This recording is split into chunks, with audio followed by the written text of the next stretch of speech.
दोस्तों, केदारनाथ यात्रा शुरू हो चुकी है।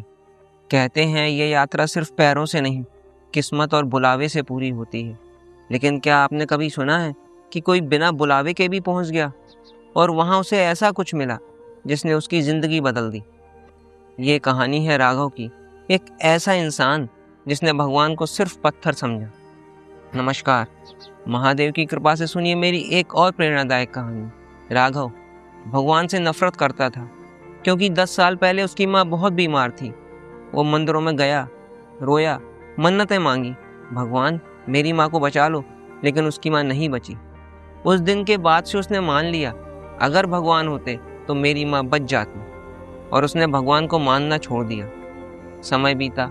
एक दिन दोस्तों ने कहा, चलो केदारनाथ चलते हैं महादेव के दर्शन करने। राघव बोला, तुम लोग दर्शन करना, मैं तो बस घूमने चलूंगा। लेकिन उसे क्या पता था, ये यात्रा सिर्फ घूमने की नहीं, उसकी जिंदगी बदलने वाली थी। यात्रा शुरू हुई। चारों ओर ऊंचे ऊंचे बर्फ के पहाड़ थे, ठंडी हवाएं चल रही थीं, हर तरफ हर हर महादेव के जयकारे लग रहे थे। लोग थके हुए थे लेकिन खुश थे महादेव के दर्शन के लिए। और राघव हंस रहा था, ये लोग भी ना पत्थर के सामने सिर झुकाने जा रहे हैं। उसे क्या पता था, वो जहाँ जा रहा है वहाँ पत्थर नहीं, साक्षात शक्ति है।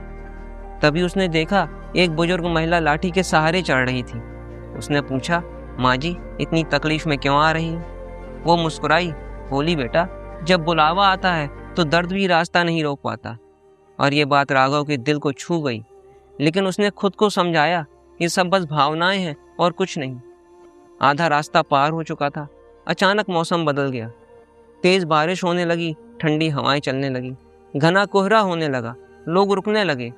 लेकिन राघव जिद में बोला, मैं तो आज ही ऊपर पहुंचूंगा। वो अकेला ही आगे बढ़ गया। कुछ देर बाद रास्ता सुनसान हो गया, सिर्फ हवा की आवाज़ थी। और तभी उसे एक बूढ़ा साधु दिखा। सफ़ेद दाढ़ी थी, भीगे कपड़े थे, लेकिन चेहरे पर एक गहरी शांति थी।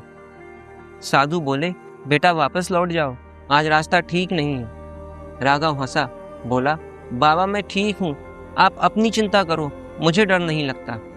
साधु मुस्कुराए, बोले, बेटा डर तो तुम्हें है, बस तुम मानते नहीं। राघव चौंका, बाबा आप मुझे जानते भी नहीं। साधु बोले, तुम भगवान से नाराज हो क्योंकि तुम्हें लगता है उन्होंने तुमसे सब छीन लिया। उसकी आंखें भर आईं। हाँ मैं नाराज हूँ, मैंने मांगी थी एक जिंदगी और उन्होंने छीन ली। साधु धीरे बोले, कभी कभी भगवान छीनते नहीं बल्कि हमें मजबूत बनाते हैं। उन्होंने राघव को एक रुद्राक्ष दिया और कहा, जब डर लगे तो सच्चे दिल से महादेव को याद करना। राघव आगे बढ़ा। बारिश और तेज हो गई, रास्ता फिसलन भरा था और अचानक उसका पैर फिसला। वो खाई की तरफ गिरने लगा। उस पल उसकी पूरी जिंदगी आंखों के सामने थी। माँ की आवाज़, माँ की आखिरी सांस और उसका अकेलापन। उसकी आंखों से आंसू निकले, माँ। और तभी उसके हाथ में वही रुद्राक्ष आ गया। उसके मुंह से निकला, भोलेनाथ बचा लो। और अचानक जैसे किसी ने उसका हाथ पकड़ लिया हो। वो गिरते गिरते रुक गया। उसने आंखें खोली, वो एक पत्थर के सहारे अटका था, लेकिन वहां कोई नहीं था। किसी तरह वो ऊपर पहुंचा। अगले दिन मंदिर गया। दर्शन करते ही उसकी नज़र एक तस्वीर पर पड़ी। वो वही साधु थे। पास खड़े पुजारी ने कहा, ये बाबा सालों पहले समाधि ले चुके हैं। लोग कहते हैं वो आज भी सच्चे भक्तों की मदद करते हैं।